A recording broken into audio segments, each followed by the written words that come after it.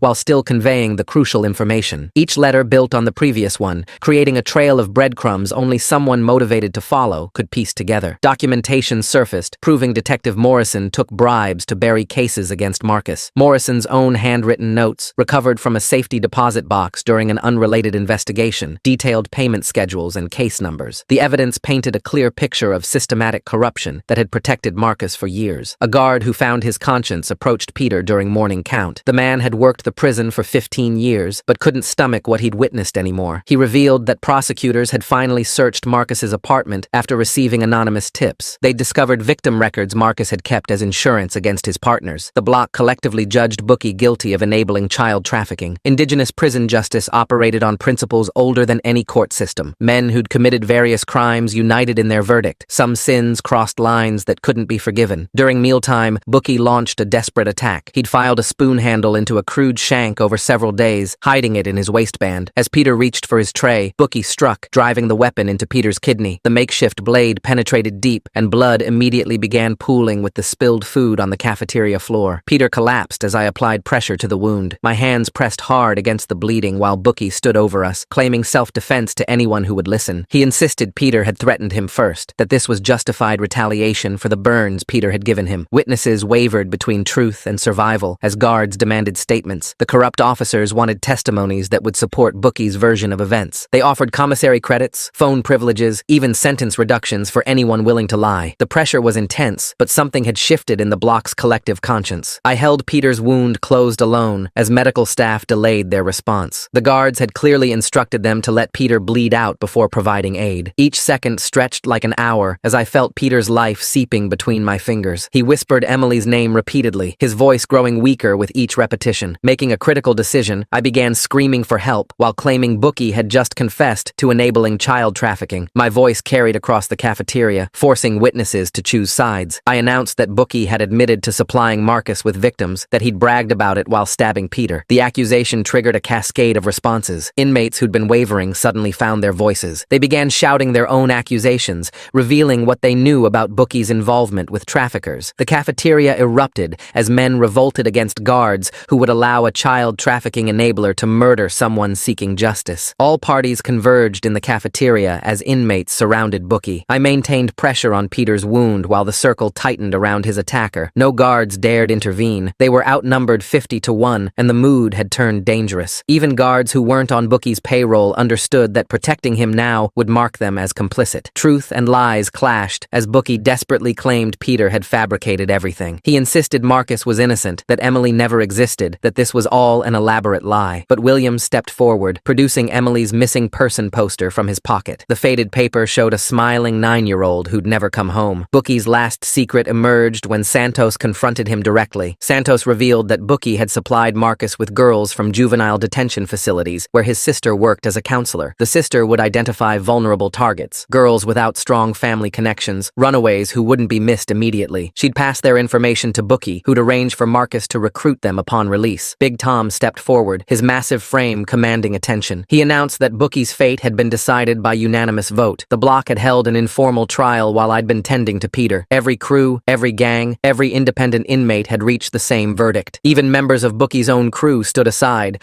unwilling to defend him any longer. Peter faced his final moral choice as he lay bleeding on the cafeteria floor. Through tremendous effort, he raised his hand, gesturing for Tom to stop. He asked only that Bookie live with what he'd done, that death would be too easy an escape. Peter's capacity for mercy, even while dying, stunned everyone present. But the block overruled Peter's plea for mercy. Prison operated by different rules than the outside world. Here, crimes against children demanded a specific response. Peter's forgiveness meant nothing in this context. The collective had already passed judgment, and their verdict was final. Bookie, sensing his fate, made one last, desperate move. He pulled another weapon from his sock, a razor blade melted into a toothbrush handle. Rushing at Peter with sewer's-lidal determination, he seemed intent on taking Peter with him, or dying in the attempt. The charge was clumsy, driven more by panic than skill. As Bookie charged, Peter weakly raised his food tray in defense. The aluminum tray should have offered little protection, but Bookie's momentum worked against him. He stumbled over spilled food on the floor, his trajectory shifting at the crucial moment. The makeshift weapon glanced off the tray's edge and, driven by Bookie's own force, plunged into his throat. Bookie collapsed beside Peter, blood spurting from his severed artery. He bled out faster than Peter, his life draining onto the cafeteria floor in minutes. His last words were a gurgled attempt to say Emily meant nothing, that she was just another product, but the words died with him, unfinished and unheard by most. Peter survived because media attention arrived at the perfect moment. My smuggled calls to journalists over previous days had finally borne fruit. A reporter investigating prison corruption had received my messages about systematic denial of medical care. The story was already being prepared when Bookie attacked, and the reporter's inquiries to the warden created immediate pressure. Administration couldn't afford another death under suspicious circumstances,